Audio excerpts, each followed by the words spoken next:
E aí, gente, tudo bom com vocês? Meu nome é Aldrin de Carvalho, esse aqui é o meu canal, que é o canal do Aldrin, e hoje a gente está aqui novamente para dar prosseguimento à nossa história da filosofia com base na história da filosofia do Giovanni Reale e do Dario Antiseri. Seguindo hoje, então, a explicar o pensamento de Santo Tomás de Aquino. Nos últimos vídeos a gente explorou mais a parte metafísica do pensamento dele, culminando, no fim das contas, com as 5 vias, com as 5 provas da existência de Deus. E agora a gente explora um outro aspecto de sua filosofia, que, como o Reale diz aqui, é a parte da teoria do direito. Nesse vídeo aqui a gente vai falar um pouco sobre a concepção dele da ética, a concepção dele quanto à lei, quanto ao Estado, enfim, e esse tipo de tema, essa parte mais prática, por assim dizer, da filosofia de Santo Tomás. Mas antes da gente entrar nesse assunto, antes da gente ir, enfim, para o tema do vídeo, eu gostaria de lembrá-los de que vocês podem apoiar o canal financeiramente de diversas formas. E quais são essas formas? Primeiramente, vocês podem conferir aí na descrição alguns links pelos quais vocês podem comprar os livros que a gente está resenhando aqui, no caso, a História da Filosofia do Reale. E você comprando por eles, sai no mesmo preço para vocês do que se vocês comprassem pela Amazon normalmente, mas eu ganho uma comissão em cima disso. Então é muito bom para você dar no mesmo e eu ganho alguma coisa. Então todo mundo fica feliz no final. Além disso, você também pode fazer uma doação através da chave Pix, que está na descrição, e a doação provavelmente mais importante e melhor de todas que você pode fazer é a doação pelo Apoia-se. O Apoia-se é uma plataforma de apoio mensal, onde todo mês você doa uma certa quantia para o seu produtor de conteúdo preferido. E então, se você me der algum dinheiro por lá, por mais que você só doe R$2, que é o mínimo que eu coloquei lá para a doação, você vai estar me ajudando bastante, porque eu tenho certeza de que esses R$2 vão entrar no mês que vem. Isso, para mim, já é muito importante, porque esses livros são caros, então a gente precisa sempre se planejar bastante com os gastos. Mas, então, sem mais delongas, vamos logo para o vídeo. Bem, o Reale começa dizendo o seguinte: para Tomás, o homem é natureza racional, isto é, um ser capaz de conhecer. Então, Tomás aqui como um bom aristotélico, ele traz essa concepção do Aristóteles do homem como um animal, como um ser pertencente ao gênero dos animais, mas que possui essa nota distintiva, essa diferença específica, que é o fato de possuir razão, capacidade de conhecer, de conhecimento abstrato. E, como ele diz aqui logo em seguida, é justamente essa concepção do homem que encontramos na base da ética e da política de Tomás de Aquino. Então a gente vai estudar aqui as ideias políticas e éticas do Tomás neste vídeo, e a gente vai ver que toda ela vai ser perpassada por essa noção de homem como animal racional. A ideia de razão vai ser muito importante aqui e vocês já verão o motivo. Antes de mais nada, continua o Reale, o homem conhece o fim ao qual cada coisa tende por natureza, e conhece uma ordem das coisas, no cume da qual está Deus como bem supremo. Então o homem ele pode conhecer diversas coisas. Estamos familiarizados com isso. Eu posso conhecer abstratamente qualquer ente. Eu consigo abstrair a forma inteligível dele, a essência dele, por assim dizer, e consigo conhecê-lo dessa forma. Mas não apenas isso. A ênfase que o Reale vai dar aqui nessa capacidade conhecedora do homem não é nesse tipo de conhecimento, mas é no conhecimento que o homem pode ter do fim ao qual cada coisa tende.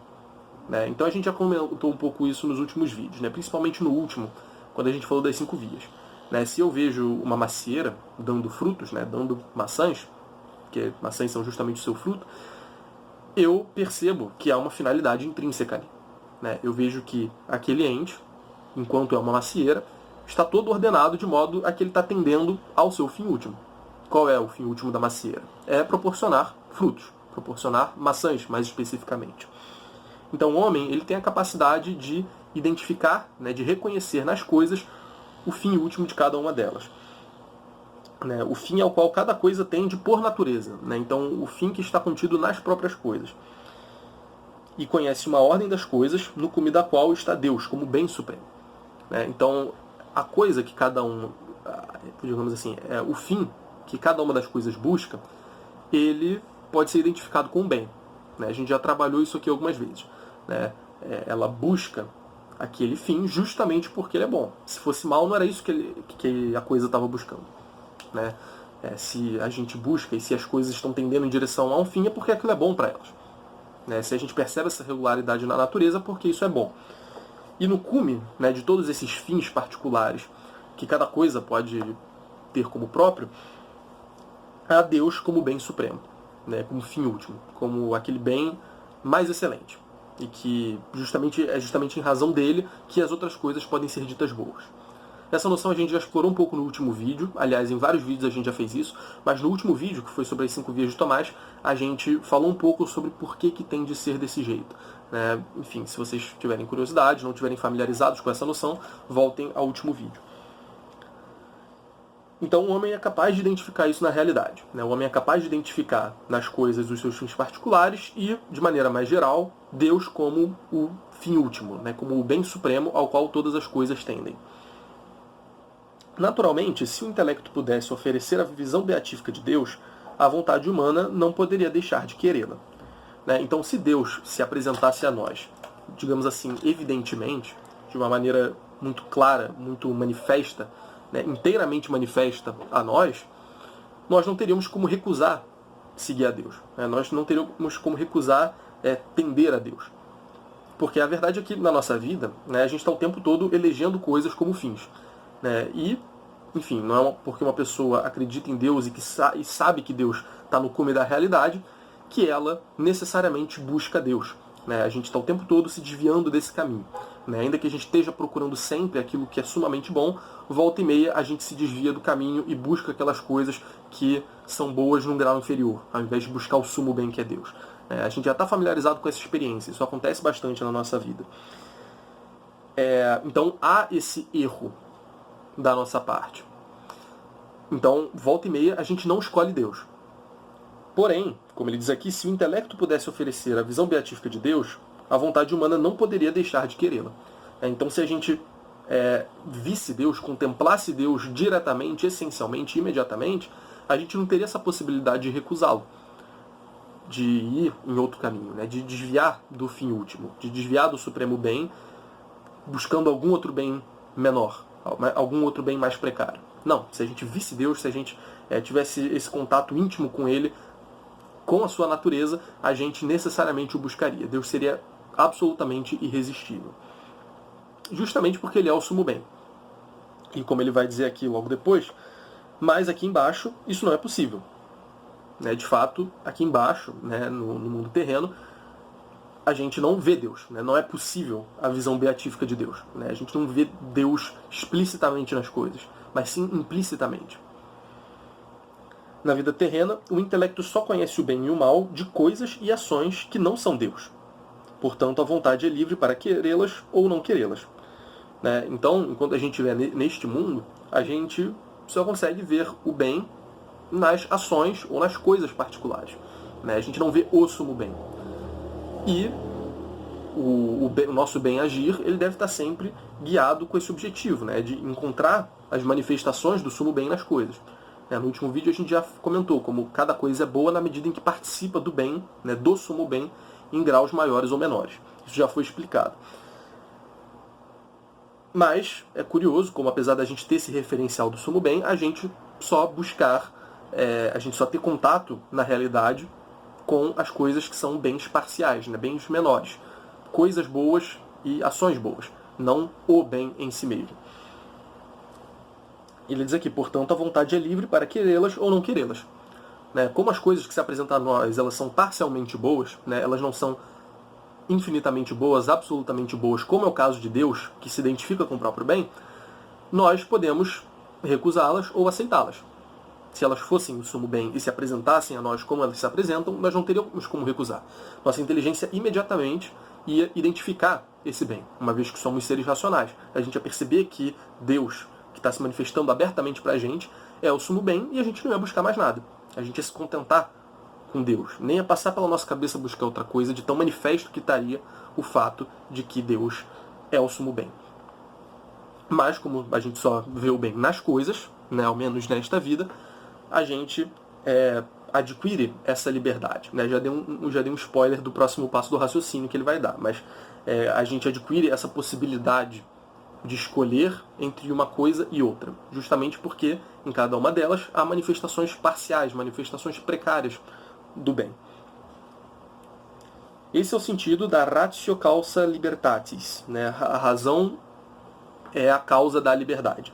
Como eu disse, justamente porque a gente vai ter essa gama de possibilidades de bens que se apresentam como bens parciais, a gente vai ter a possibilidade de escolher. Né? E é exatamente no livre-arbítrio, na capacidade de escolha, na liberdade do homem, que Tomás vê a raiz do mal. Mas ele diz aqui, logo antes, né, quando ele fala exatamente no livre-arbítrio, na liberdade do homem, que não é de forma alguma reduzida pela presciência de Deus, que prevê o que é necessário e o que propriamente será livre, isto é, devido unicamente à liberdade humana, que Tomás vê a raiz do mal, concebido com Agostinho como ausência do bem. Então vamos explicar esse parágrafo que tem muitas informações. Eu li ele inteiro e tinha esquecido que tinha muitas informações nele. O livre-arbítrio, então, né, aliás, a nossa razão, o fato da nossa razão estar diante desses bens particulares, desses bens parciais, é o que faz com que a gente tenha livre-arbítrio. Né? É o que permite que a gente possa escolher. E é justamente no livre-arbítrio que existe a capacidade de fazer o mal. É justamente no livre-arbítrio que existe o mal. Né? Se é que a gente pode dizer que ele existe em algum sentido. Mas ele deixa bem claro aqui que o fato do homem ter liberdade aqui não entra em contradição com a presciência de Deus. A liberdade do homem que não é de forma alguma reduzida pela presença de Deus, que prevê o que é necessário e o que propriamente será livre. Então, apesar de Deus ter a presciência, nós ainda assim temos liberdade. E parece que o Tomás concilia isso da seguinte maneira. Deus, ele prevê as coisas, ele sabe as coisas antes delas acontecerem, de fato. Agora, ele prevê as coisas justamente como sendo livres. Ele de antemão sabe que aquela atitude, aquela coisa que vai acontecer, acontecerá de maneira livre ou não. Há coisas que acontecem necessariamente, ou pelo menos independentemente da vontade de alguém ir lá e decidir, e deliberar sobre aquilo. E justamente a forma como Tomás parece tentar salvar a presciência divina, ou salvar a liberdade humana diante da presciência divina, é dizendo que a presciência ela prevê, mas justamente prevê como livres e prevê como necessários. O fato de Deus prever, então, não determina que aquilo será necessário. Mas, se Deus prevê algum ato livre, ele prevê esse ato enquanto livre. Ele prevê que aquilo será livre, que aquilo acontecerá livremente. Mas, enfim, esse é um parêntese que ele abriu aqui, Desculpa se ficou meio confusa essa ordem, ficou um breve vai e vem nesse parágrafo. Mas é porque ele abre esse parêntese quando ele diz que a liberdade do homem é fonte do mal. Fonte também no sentido meio impróprio, mas assim, se a gente pode falar em mal, de alguma forma, ele se dá na realidade a partir da capacidade do homem de deliberar, a partir da capacidade do homem de escolher, a partir do livre-arbítrio do homem, da liberdade humana. Então Tomás ele vai concordar com Santo Agostinho nesse sentido. A raiz do mal, concebido com Agostinho como ausência de bem. Então, o mal ele é sempre uma ausência de um bem. Ele não é alguma coisa que existe na realidade. Ele é, na verdade, uma falta de algo bom que deveria estar lá. Que deveria haver na realidade, que deveria estar na realidade. Então, o mal é o nome que a gente dá justamente para uma certa ausência, e não para uma coisa mesma que está lá colocada. Essa noção a gente já explorou bastante no vídeo de Santo Agostinho e em alguns outros vídeos do pensamento patrístico e medieval. E aí ele abre mais aspas aqui, para falar um pouco mais sobre essa questão do mal e do livre-arbítrio. Por sua própria natureza, o homem tem o livre-arbítrio. Ele não se dirige para um fim, como a flecha lançada pelo arqueiro, mas sim se dirige livremente para um fim. Quer dizer, o arqueiro que tensiona o arco e solta a flecha, ele está movendo a flecha, está determinando, por assim dizer, o que aquela flecha vai fazer. Ele está determinando o percurso daquela flecha, o que vai acontecer com ela depois dele a soltar. E não é assim com o homem. O homem não tem um ser externo a ele que está determinando os passos que ele dá na vida, que está determinando as escolhas que ele faz. Que fosse Deus, por exemplo, que estivesse fazendo isso. Não, o homem ele age livremente. Ele não tem esse arqueiro que o lança. Ele não tem alguém que ordena as suas ações diretamente e que está ali escolhendo por ele. Né? Ele próprio escolhe, ele próprio que ordena, ele próprio que se impõe no mundo e faz o que ele quiser. E como há nele um hábitus natural de captar os princípios do conhecimento, também há sempre nele uma disposição ou hábitus natural, assim chamada sindérese, que o leva a compreender os princípios que inspiram e guiam as boas ações. Então, o homem ele tem uma capacidade especial, diferente dos outros animais, de identificar nas ações dele os princípios que guiam aquelas ações. A gente já vai falar um pouco disso, um pouco melhor disso. Mas notem aqui novamente aquela noção do homem como animal racional sendo trazida de volta. Né? O homem ele não só age em vista do bem, mas sabe que está agindo em vista do bem e consegue perceber isso e extrair dessa estrutura da própria ação alguns princípios, né? Algumas regras, por assim dizer, né? Que justamente condicionam o exercício da liberdade dele e da busca dele pelo bem. Mas compreender não significa agir. Então ele pode compreender que há esse processo todo que eu estou descrevendo aqui. Mas o fato dele compreender essa estrutura, de compreender que há o sumo bem e que as outras coisas são boas de maneira derivada desse sumo bem, o fato dele ter consciência disso não faz com que ele haja bem necessariamente. Compreender ainda não significa agir.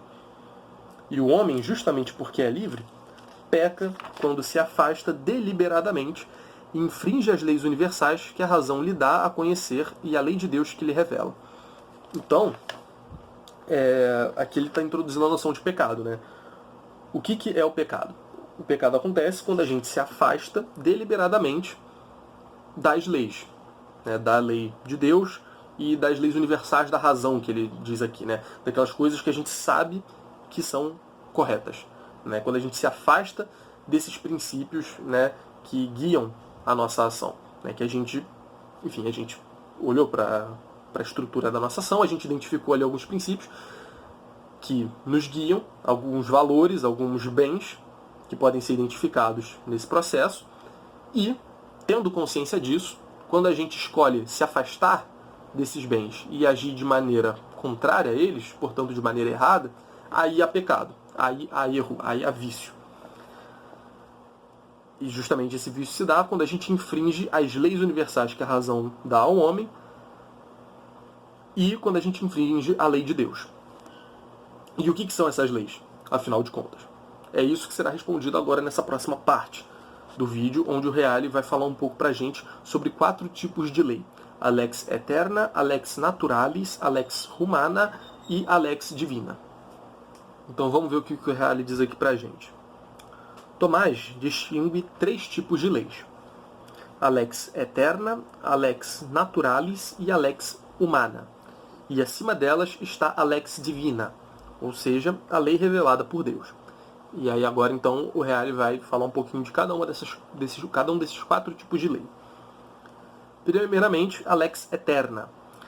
A lex eterna ou seja, a lei eterna. Enfim, essa tradução é um pouco óbvia, mas eu percebi que eu não tinha traduzido ainda. Então, enfim, a tradução é essa. Lex eterna significa lei eterna. A lei eterna, a lex eterna, é o plano racional de Deus, a ordem do universo inteiro, pela qual a sabedoria divina dirige todas as coisas para o seu fim. É o plano da providência conhecido unicamente de Deus e de poucos eleitos. Então, a lei eterna é aquela lei, digamos assim, mais abrangente. A gente vai ver que essas leis, elas de certa forma vão se influenciando umas às outras e vão ficando um pouco mais particulares, na medida em que o raciocínio vai avançando. Então, a lex eterna é como se fosse a lei mais geral. As leis do cosmos, as leis que fundamentam o funcionamento do universo, o funcionamento da própria realidade. Então, são aquelas leis mais universais e que são, de fato, o fundamento de todas as outras leis. É o plano pelo qual a sabedoria divina dirige todas as coisas para o seu fim. Então percebam como é algo muito profundo e, por ser profundo, muito obscuro. Como ele diz aqui, é o plano da providência conhecido unicamente de Deus e de poucos eleitos. Então, poucas pessoas conseguem se elevar ao ponto de perceber quais são esses princípios. Justamente porque é algo muito fundamental. Só que ele vai dizer aqui que, entretanto, há uma parte dessa lei eterna da qual, como natureza racional, o homem é partícipe. Então, havendo essa ordem mais geral da realidade, há uma lei aí dentro na qual o homem se insere e que o homem é capaz de captar com muito mais clareza, justamente por ser um ser racional. E tal participatio legis aeternae in rationale creatura é definida por Tomás com o nome de lei natural. Então, e tal participação da lei eterna na criatura racional é definida por Tomás com o nome de lei natural. Então, lei natural é justamente esse recorte dentro da lei eterna, em que o homem participa, em que o homem encontra as razões da própria ação, em que o homem percebe os princípios que orientam o seu bem agir, Isso é a lei natural. E ele vai falar um pouco mais disso aqui pra gente. Em suma, enquanto seres racionais, os homens conhecem a lei natural, cujo núcleo essencial está no preceito de que se deve fazer o bem e evitar o mal. Então, de toda essa ordem que o homem percebe na lei, ele primeiramente ele capta esse princípio, que se deve fazer o bem e evitar o mal. Se vocês parem para pensar, esse é um princípio, provavelmente o princípio mais basilar, de fato, do nosso agir. A gente já falou aqui disso algumas vezes, mas quando a gente age em vista de um fim, é porque a gente acredita que esse fim seja bom. Se a gente acreditasse que esse fim é mau, a gente estaria fazendo outra coisa. A gente não estaria buscando isso. Então, independentemente daquilo ser bom de fato, ou daquilo, ser um bem aparente, ou seja, aquilo na verdade é mal, mas está com aparência de bem, quando a gente opta por aquela coisa, por fazer aquilo, a gente está buscando aquilo que é bom. Ainda que a gente se engane no processo. Isso é perfeitamente possível. Agora, mesmo assim, a gente ainda está seguindo este princípio segundo o qual nós devemos buscar o bem e nos afastar do mal. Isso é seguido o tempo todo. Isso é seguido o tempo todo, mesmo quando a gente erra, mesmo quando a gente busca o mal sem querer. Justamente porque é sem querer. Justamente porque a gente acredita que aquilo é um bem. Aquilo nos parece bom e a gente vai lá e busca. Então, nesse sentido, a gente ainda está seguindo esse princípio, de que a gente deve sempre buscar o bem. Para o homem, como para todo ente, a sua própria conservação é um bem. Então, o homem, na medida em que ele é um ente, como qualquer outro ente, ele percebe que aquilo, que é a sua conservação, é bom. Isso também é bastante evidente. A gente aprende até isso na aula de biologia, que os seres vivos eles buscam a própria conservação. E aqui o Tomás está colocando isso num quadro até mais geral. Os entes, no geral, eles buscam a própria conservação. Buscam não ser destruídos. Eles fogem da morte, a gente poderia dizer. Dá para explorar isso de vários aspectos. Mas então, enquanto um ente, da mesma forma que qualquer outro ente, ele busca a própria conservação. Busca manter-se na existência. Para o homem, como para todo animal, é bem seguir os ensinamentos universais da natureza. Então, como ente, o homem busca a conservação. Agora, como ente animal, o homem ele já participa de alguns outros princípios, de algumas outras regras que ele percebe de maneira intuitiva, por assim dizer, na realidade. De maneira mais ou menos imediata na realidade. Alguns ensinamentos universais da natureza, como ele coloca aqui. E ele dá alguns exemplos. União do macho e da fêmea, proteção e crescimento dos filhotes, etc. Isso é algo que pela nossa própria natureza a gente é impelido a fazer. Impelido não no sentido de ser obrigatório, talvez isso tenha tido uma conotação para esse lado, mas é impelido no sentido que a gente é movido pela natureza a buscar essas coisas, a enxergar aquelas coisas como bens e identificando-as como bens, a gente as busca. Então, macho e fêmea, a atração sexual de um animal pelo outro, do sexo oposto, a gente percebe que há algo de bom nisso, a gente está o tempo todo sendo inclinado a isso, a buscar esse bem. E o outro exemplo que ele cita é a proteção e o crescimento dos filhotes. Enfim, eu não sou pai, ainda serei um dia, se Deus quiser, mas, enfim, é bastante, digamos assim, bastante senso comum que os pais eles têm esse carinho bastante natural pelos filhos. Não sei se é possível a um pai escolher não amar um filho, Né? E se isso acontecer, certamente é algo que a gente tende a ver como bastante cruel e como antinatural, nesse sentido de natureza que ele está colocando aqui. Né? Então é natural que a gente cuide da nossa prole, que a gente se sacrifique por ela e que a gente dê tudo pela proteção dela. Isso também é inscrito na nossa natureza de alguma forma, de modo a que ninguém precisa dizer pra gente que isso é verdade, que isso é bom, pra gente buscar isso como um bem. Né? De fato, é a mesma coisa para conservação. Né? Ninguém precisou virar pra gente um dia e dizer, olha, você tem de se proteger. E a gente falou, tipo, opa, beleza, faz sentido. Você acabou de me provar aqui por um raciocínio lógico que isso aí é certo e logo eu vou fazer isso. Né? Não, a gente percebe isso de uma maneira muito imediata, é como se a gente já nascesse sabendo disso. Ou pelo menos já nascendo com a capacidade de perceber isso. Né? E é disso que ele está falando. Então, para o homem, enquanto ente no geral, ele busca a própria conservação, busca manter-se na existência. Para o homem como animal, ele busca seguir essas inclinações da natureza animal, como a proteção da prole, como a reprodução, etc, etc.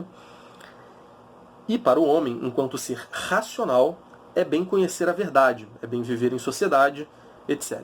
Então, o fato do homem ser homem leva-o a, digamos assim, acessar uma outra dimensão de bens que os entes no geral e os animais não acessam, né? Que é justamente essa dimensão do conhecimento da verdade e da vivência em sociedade, né? Para ficar nos exemplos que ele menciona aqui. De fato, é o homem que consegue conhecer a verdade. Um animal não consegue fazer isso. Uma planta também não consegue. Né? Enfim, alguém pode levantar um argumento de que talvez isso seja possível no caso dos animais, em algum grau, enfim. Mas, sem querer entrar nesse tipo de discussão mais contemporânea, vamos ficar na nossa observação mais imediata e mais intuitiva da realidade. Né? Quem conhece de fato, quem conhece, ponto, as coisas, são os seres humanos. Né? São esses entes com capacidade abstrativa, com capacidade de raciocínio lógico. Né? E isso você realmente não encontra nos animais. E também essa capacidade de viver em sociedade.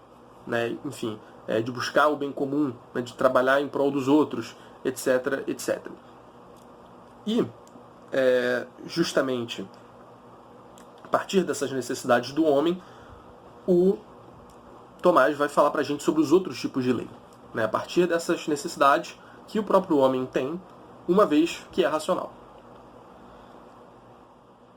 Ele vai dizer aqui, estreitamente ligada à lex naturalis, né? A lei natural, a essa lei que já vem escrita no coração dos homens de alguma forma, Tomás considera a lex humana, a lei humana. Trata-se da lei jurídica, isto é, o direito positivo, a lei feita pelo homem. Então a gente está pensando aqui, a grosso modo, na nossa Constituição, por exemplo. A nossa Constituição é um exemplo de uma lei humana. É uma lei que foi redigida, que foi elaborada por seres humanos. E que, portanto, né, isso é algo que a gente percebe em decorrência disso, portanto é algo mutável. Né, é algo que pode variar. E os homens, que são sociáveis por natureza, fazem as leis jurídicas para dissuadir os indivíduos do mal.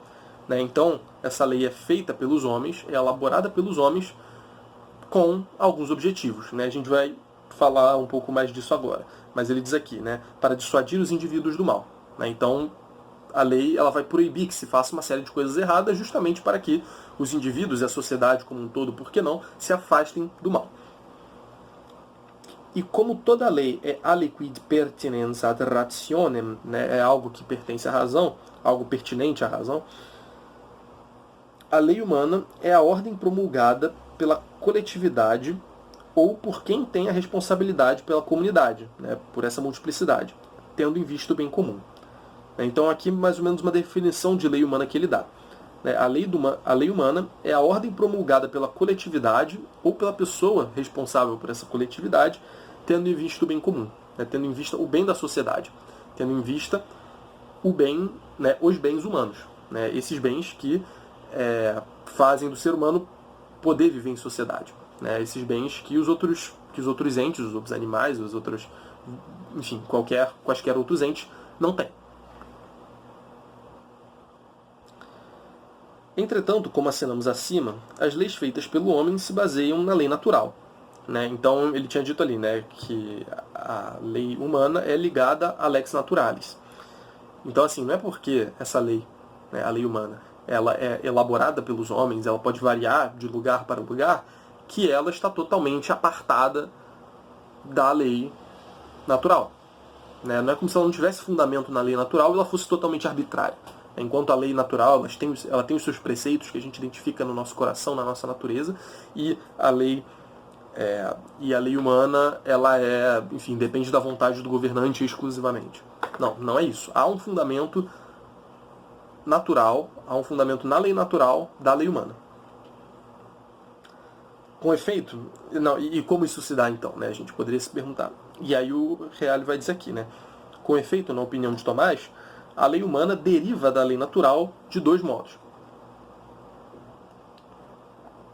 Por dedução, isto é, per modum conclusionum, né, como uma conclusão a qual a gente chega dedutivamente a partir da consideração dos princípios da lei natural, ou por especificação de normas mais gerais, isto é, per modum determinationis. Né, então, quando você...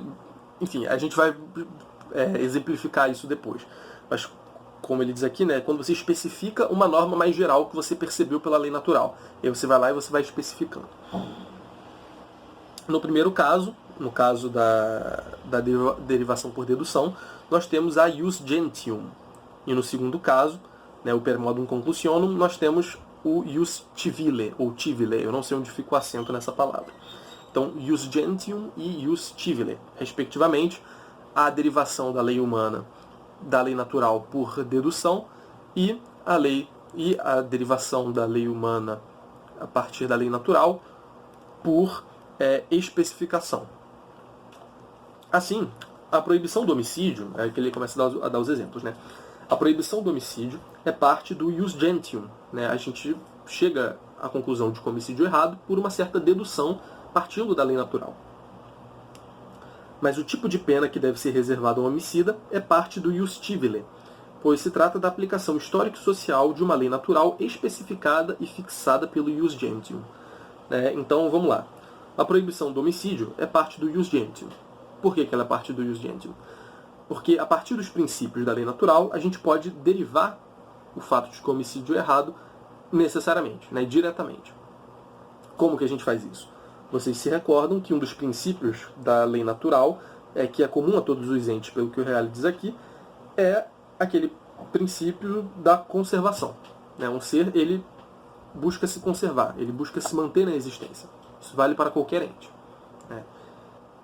E, enfim, o ser humano, sendo um ente, adquire isso. Então, o ser humano, ele sabe de maneira intuitiva que a destruição de si próprio é algo ruim. Ou melhor, eu já dei um salto aí. Mas ele sabe que a conservação de si próprio é algo bom.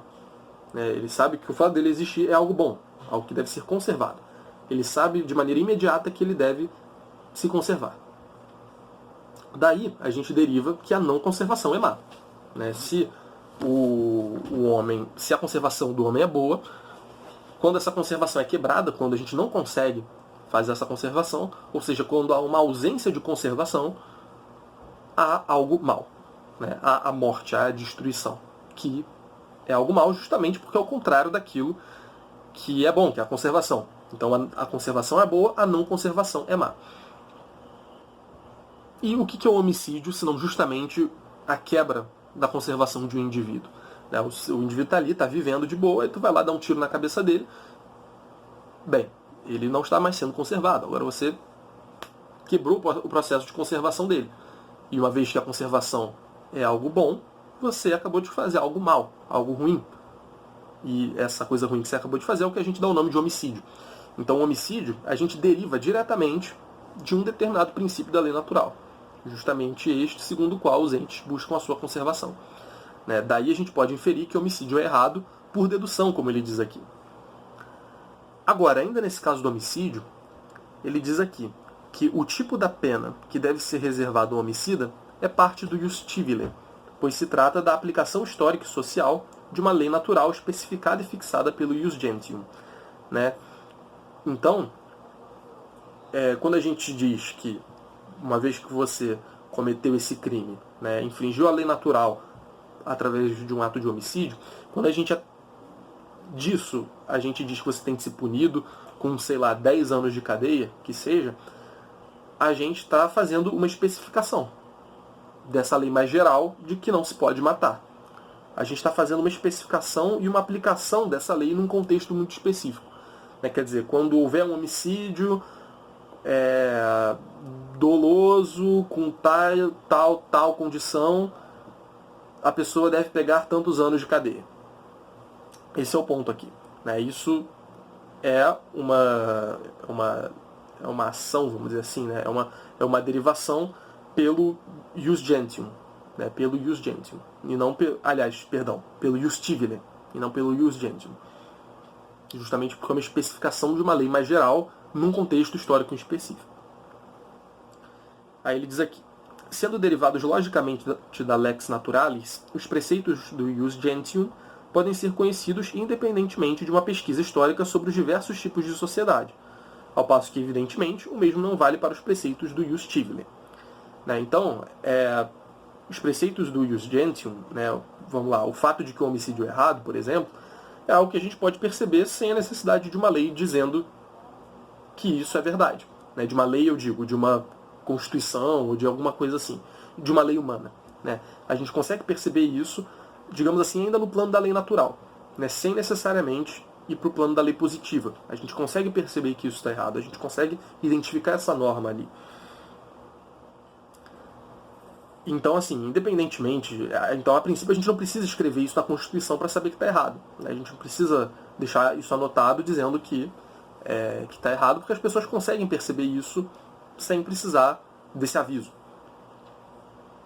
Mas o mesmo não acontece com os preceitos do jus civile, justamente porque ele envolve uma série de deliberações, de aplicações particulares a um contexto mais concreto, a um contexto mais particular de uma sociedade específica, com certos valores, com certas tradições, etc, etc.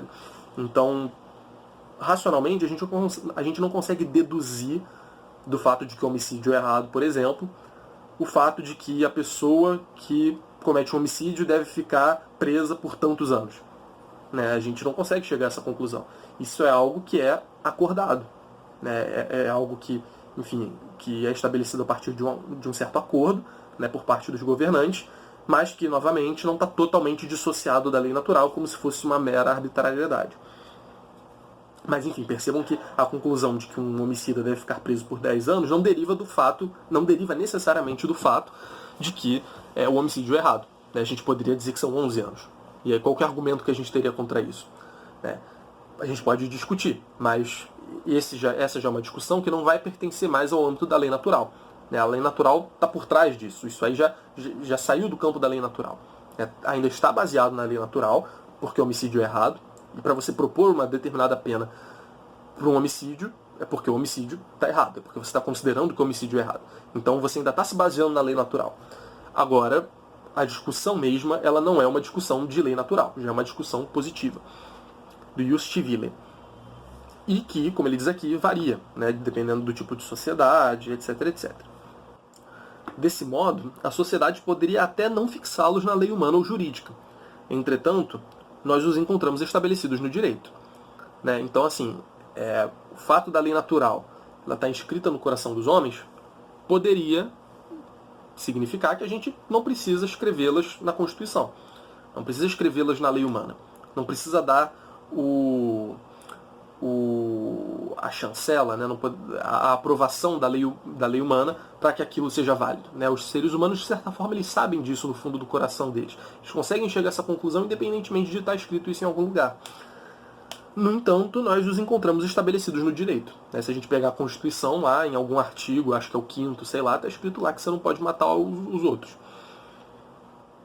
E por que isso se dá, então? Por que a gente, mesmo não precisando, teoricamente, a gente coloca isso explicitamente na lei? Isso se dá porque existem pessoas propensas aos vícios e neles obstinadas, e dificilmente podem ser guiadas pela persuasão. Então é aquilo. Uma pessoa está prestes a matar outra. Não sei, ela é viciada em matar as outras. Assim, ela é tipo um assassino viciado em sangue. Ele mata todo mundo e sente o maior prazer com isso. É um psicopata.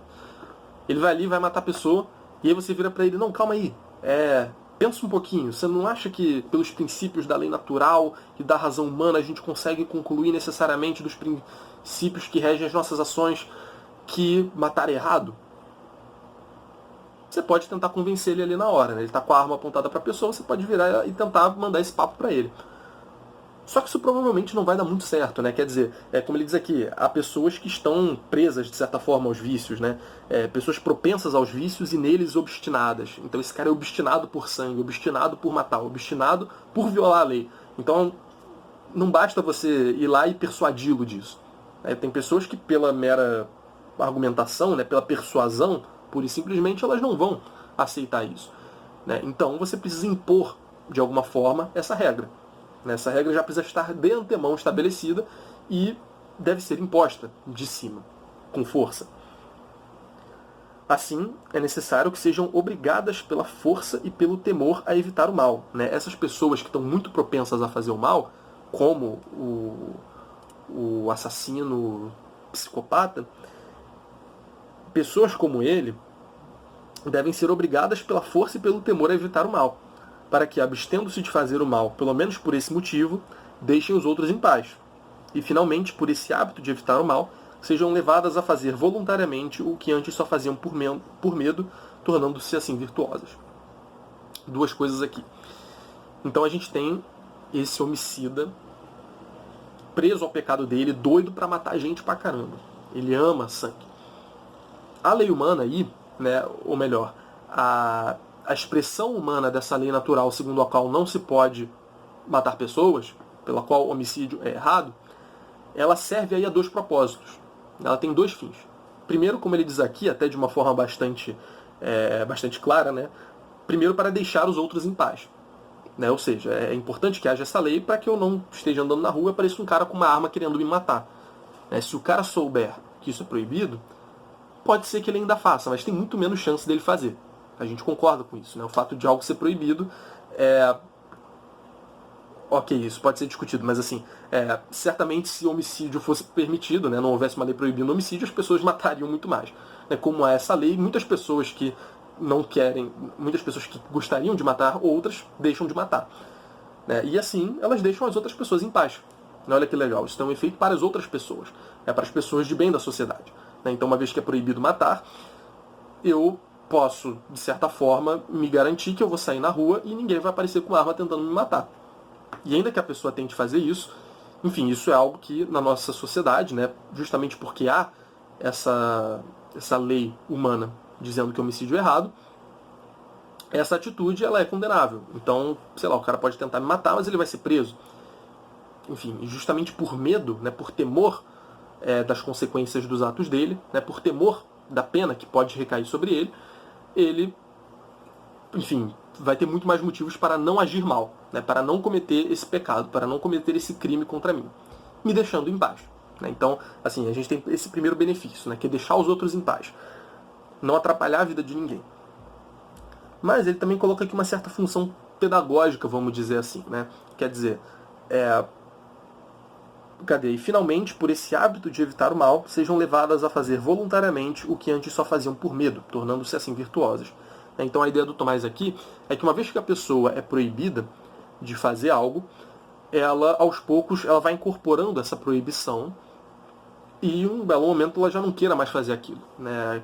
Aquela coisa de não faz, isso é errado, acaba com a vontade dela de fazer. De certa forma, ela acaba sendo moldada e educada por essa lei. De modo a que, se antes ela fazia o bem, ela não fazia o mal por força da lei, agora ela voluntariamente não vai fazer o mal, porque ela, de certa forma, já incorporou essa ideia de que aquela atitude é errada. Então a lei ela teria também esse lado pedagógico. É por isso que seria importante que a gente escrevesse também na lei positiva esses preceitos da lei natural, como, por exemplo, o fato do homicídio ser errado.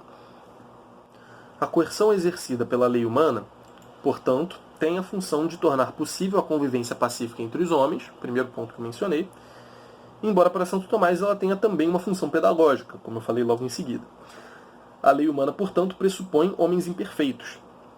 Então, olha que conclusão curiosa, né? Se por um lado a gente quer permitir com que os homens vivam em sociedade e também a gente quer educar os homens de alguma forma, isso significa, né, isso está pressupondo, no fim das contas, que os homens são imperfeitos. A lei humana, a lei do homem, só é necessária na medida em que os homens são imperfeitos.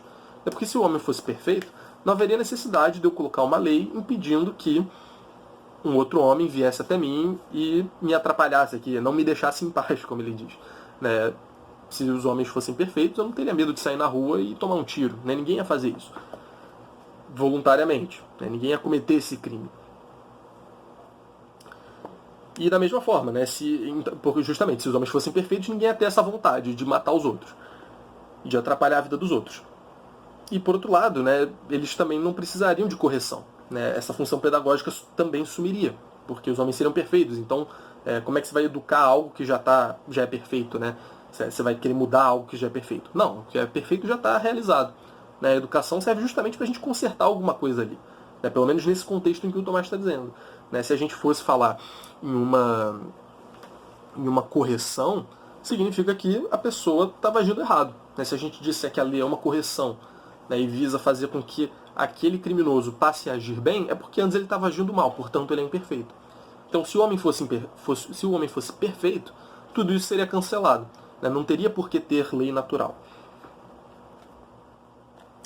E como ela não reprime todos os vícios, mas somente os que prejudicam os outros, e que, como os homicídios, os furtos, etc., ameaçam a conservação da sociedade humana, da mesma forma não se precisa ordenar todos os atos virtuosos, mas somente aqueles que são necessários ao bem comum. Isso é fundamental.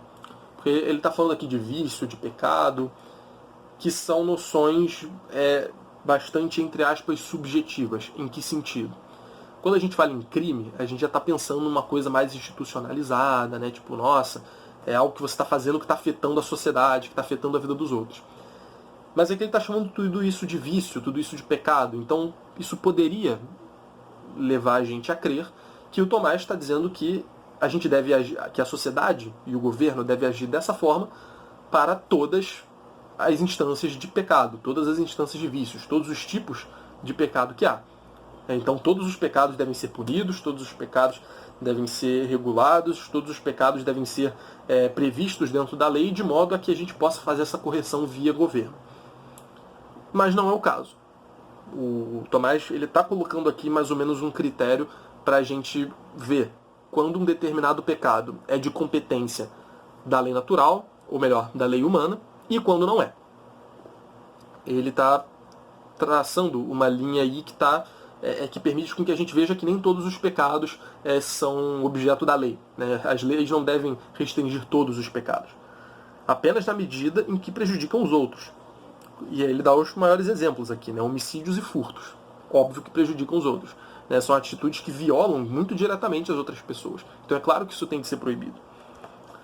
E falam aqui também que ameaçam a conservação da sociedade humana. Né? Então, qualquer coisa que ameace a vida como um todo, né? Justamente a conservação, é algo que deve ser proibido. Da mesma forma, não se precisa ordenar todos os atos virtuosos, mas somente aqueles que são necessários ao bem comum. Então a lei ela não só proíbe aqueles atos que são danosos à sociedade, mas também ela ordena, né, os atos virtuosos, mas não todos. Né? A lei não obriga ninguém a ser virtuoso, a ser maravilhoso. A lei não obriga ninguém a ser santo. Mas a lei obriga que alguns atos virtuosos sejam feitos na medida em que eles mantêm o bem comum, em que eles favorecem ao bem comum. Como ele diz aqui, na medida em que são necessários ao bem comum. Então, é preciso promover também esses atos. Então, o critério que ele está colocando aqui é justamente o seguinte, né? Quando algo prejudica os outros ou prejudica a sociedade como um todo, isso deve ser proibido por lei. Né? Isso deve ser previsto na lei, né? Isso deve ser regulado pela lei de alguma maneira. Agora, quando não, aparentemente o Tomás diz que a lei não tem nada a ver com isso. Pelo menos é o que fica subentendido aqui. Se a derivação da lei natural é essencial para a lei humana, então é evidente que, quando uma lei humana contradiz a lei natural, nesse caso ela não existe como lei. Então, olha que interessante isso. São Tomás está dizendo o seguinte: A lei humana, ela deriva diretamente da lei natural. Né? Os princípios, aliás, as leis humanas derivam diretamente dos princípios da lei natural. Mas, e quando um governante vai lá e passa uma lei contrária à lei natural? Por exemplo, diz que, sei lá, está liberado matar todo mundo. Todo mundo tem de matar uma pessoa todo ano, por exemplo. Uma lei que evidentemente viola a lei natural da conservação. Bem, diz o Tomás aqui que ela não existe como lei. Porque a lei humana, a lei positiva, ela deriva de um daqueles dois modos que a gente mencionou, da lei natural. Então, se tem uma regra, vamos dizer assim, para não usar o termo lei, se tem uma regra que atenta contra a lei natural, ela não pode ser considerada lei de fato.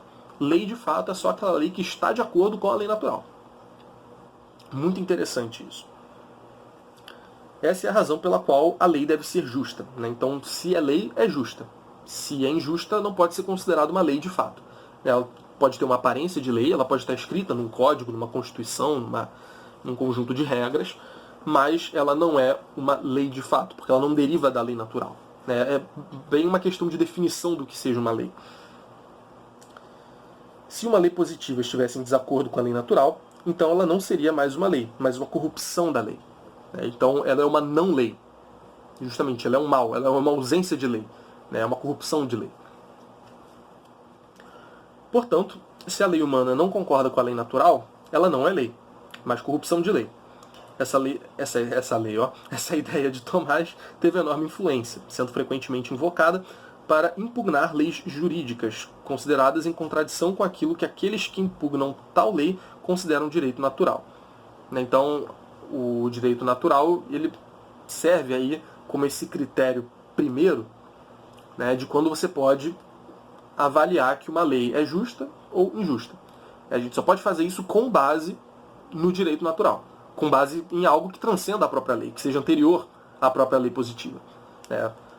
Enfim, se as razões de ser da lei humana, da lei positiva, residissem na própria lei positiva, no interior da própria lei positiva, da Constituição feita pelos seres humanos, não teria como a gente dizer que elas são boas ou más, justas ou injustas.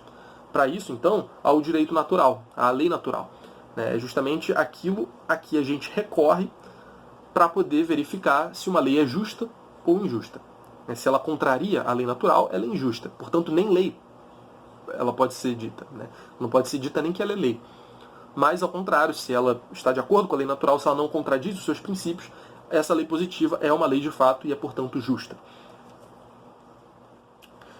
E aí ele conclui esse raciocínio aqui. Na opinião de Santo Tomás, as leis jurídicas injustas são mais violência do que leis. Então a gente pode dizer que são decisões violentas, não são leis, de fato. E aí é interessante aqui, porque ele começa, a partir dessa ideia de que há leis, entre aspas, que não são leis de fato, há certas regras promulgadas pelos homens que não são leis, ele começa a falar um pouco para a gente quando que essas leis devem ser obedecidas, quando elas podem ser desobedecidas, como é que a gente pode pensar isso. E isso é muito interessante. É um tipo de critério que muitas vezes falta hoje em dia. Vejamos aqui. Entretanto, considera Tomás, tais leis podem ser até obrigatórias, mas somente onde seja necessário evitar escândalo ou desordem. Então, por mais que essas leis não sejam leis de fato e sejam regras tirânicas, absurdas, elas podem ser obrigatórias, podem até ser obrigatórias, mas somente onde seja necessário evitar escândalo ou desordem. Então, por mais que tenha uma lei que tenha sido promulgada de maneira errada, dependendo do contexto, dependendo do que pode acontecer se a gente desobedecer essa lei, talvez seja melhor a gente obedecê-la. É uma questão de prudência aqui. Passaram uma lei, a gente avalia, ok, a princípio a gente está autorizado a desobedecê-la. Passaram uma lei injusta, portanto não é uma lei. Passaram uma regra tirânica. Isso aí não é uma lei, a gente não é obrigado a seguir. Ok, mas quais serão as consequências da gente não seguir essa lei? Será que isso vai ser melhor no fim das contas? Ou será que é melhor a gente tolerar isso e, enfim, buscar outras vias para resolver esse problema? Enfim, sei lá. Mas percebam então que o Tomás está chamando atenção aqui para a gente notar nas consequências das nossas ações. Na consequência da desobediência, que que a gente vai exercer, né? Não adianta desobedecer por desobedecer. Opa, pode desobedecer porque é uma lei injusta. Opa, beleza, não vou obedecer. Não, a gente precisa ser prudente. Será que vale a pena desobedecer? Será que vale a pena desobedecer agora e não desobedecer depois? Pensar um pouco mais, tentar remediar isso de outras formas? É isso que o Tomás está querendo que a gente pense. Em todo caso, porém, é preciso sempre desobedecer à lei injusta se ela for contra a lei divina positiva, impondo a idolatria, por exemplo. Então, quando ela contraria a lei natural, portanto, uma lei injusta, a gente consegue fazer essa ponderação. Pô, será que se eu desobedecer, será que as consequências vão ser melhores ou piores? A gente pode fazer esse cálculo. Agora, em todo caso, é preciso sempre desobedecer a lei injusta se ela for contra a lei divina. Não mais contra a lei natural, mas contra a lei divina. Por exemplo, impondo a idolatria. Então, se, sei lá, a gente elege um presidente que decide do nada virar e falar, não, ó, agora todo mundo vai se ajoelhar diante dos ícones pagãos e vai jurar lealdade a, sei lá, qualquer deus pagão aí que seja, e obrigar todo mundo a fazer isso, não permitir o culto religioso, os outros cultos religiosos, né? Enfim, pensando aqui na Igreja Católica, né? Proibir as missas, etc, etc, para a gente prestar culto a uma divindade pagã. Nesse caso, é obrigatório que a gente desobedeça à lei. A gente tem de desobedecer a essa lei. Então, quando a pseudo-lei que foi promulgada no âmbito da lei humana contrariar a lei divina, a gente é obrigado a desobedecer. Em todo o caso, como ele diz aqui. E aí ele fala agora também que é justificada a rebelião contra o tirano. Né? Rebelião ela é justificada dependendo do caso. Também vai rolar aí uma ponderação. Para Tomás, é lícito rebelar-se contra o tirano, com a condição de que a rebelião não ocasione para os súditos males piores e maiores do que a própria tirania. Então, novamente, uma questão de ver as consequências dos nossos atos. Tem um tirano no poder. Pô, a gente pode se rebelar, pode tentar tirar ele do poder, pode tentar fazer uma, entre aspas, revolução. Assim, com todo... tentando tirar todo o peso que essa palavra tem na nossa história, enfim, com questões ideológicas e tal. A gente pode se... rebelião é uma palavra melhor mesmo, né? A gente pode se rebelar contra o tirano. Contanto que as consequências da nossa rebelião não sejam piores para o próprio povo. É muito fácil falar, nossa, esse tirano aí está fazendo um monte de besteira, vamos se rebelar. É uma opção muito mais fácil, sair na gritaria sem pensar duas vezes. Agora o Tomás diz, não, ó, é para pensar duas vezes. Pensem nas consequências de vocês se rebelarem. Isso tem chance de dar certo? De ser melhor para as pessoas? Se sim, beleza. Então, é lícito. Agora, se não, se tem muita chance de dar errado e isso vai ser pior para as pessoas, então não é lícito fazer uma rebelião. Vejam como Tomás sempre se preocupando aí com a conservação da sociedade, com o bem comum. Vai ser pior para o bem comum essa rebelião? Se vai, então é melhor que a gente conviva com essa situação ruim, ao menos por enquanto. Pelo menos até a gente conseguir remediar isso de outra forma, ou até ser mais apropriado da gente fazer a rebelião. Mas isso tem que ser sempre pensado. Não é simplesmente porque tem um cara mal no poder que a gente pode fazer o que a gente quiser contra ele, ponto. Muita coisa tem de ser avaliada aí em termos de consequências do que a gente faz. Na opinião de Tomás, a monarquia é o melhor tipo de governo, porque assegura melhor a ordem e a unidade do Estado. É interessante isso, Então ele coloca a monarquia como sendo justamente essa melhor possibilidade ali entre os diferentes tipos de regime. E o pior tipo de governo é precisamente a tirania, já que uma força que atua para o mal é mais eficaz e, portanto, mais danosa quando está unida, como na tirania. Então, é uma coisa a gente ter um poder bastante distribuído e que é perverso. Agora, quando a gente tem esse poder concentrado numa pessoa só, e essa pessoa é perversa, é muito mais difícil de você ir quebrando isso aos poucos. Porque esse poder está concentrado, ele está unido, ele tem uma unidade de ação e de pensamento, enfim, ele age com uma certa unanimidade, com uma certa coerência. Então é muito mais difícil da gente combater o mal tirânico, o mal unificado, o mal coeso, do que se fosse um mal disperso. Do que se fosse um regime mau, mas porém disperso, sem unidade. E então a tirania acaba sendo muito mais danosa. E ele vai falar um pouco da lex divina aqui pra gente, entrando na última que ele mencionou no começo, né? A gente já falou um pouquinho sobre a lei divina antes, mas daqui ele vai falar um pouco mais. O Estado pode encaminhar os homens para o bem comum e pode favorecer algumas virtudes, mas não permite ao homem alcançar o seu fim último, que é sobrenatural. Então percebam que aqui o Estado e a lei humana, elas organizam a sociedade, elas mandam nos homens em certa medida, enfim, a gente já explicou os critérios em que isso acontece. Agora, essa lei, ela é limitada, né? Ela pode orientar os homens para alguns bens, para fazer algumas coisas boas e evitar alguns males. Agora, a lei humana, ela não vai salvar a alma dos homens. Ela não vai conduzir os homens para o seu fim último. Ela não vai servir para a conversão das pessoas e para adesão delas a Deus e para gerar amor a Deus nelas e para elas se tornarem melhores cristãos, enfim, e alcançarem o seu fim último, que é a salvação eterna. Não tem como a gente, por lei, mandar isso, né? Como a gente controlar isso por lei. A gente pode direcionar, através da lei, para alguns bens particulares, que fazem parte de toda a ordem de bens que leva a gente para a salvação eterna. Beleza.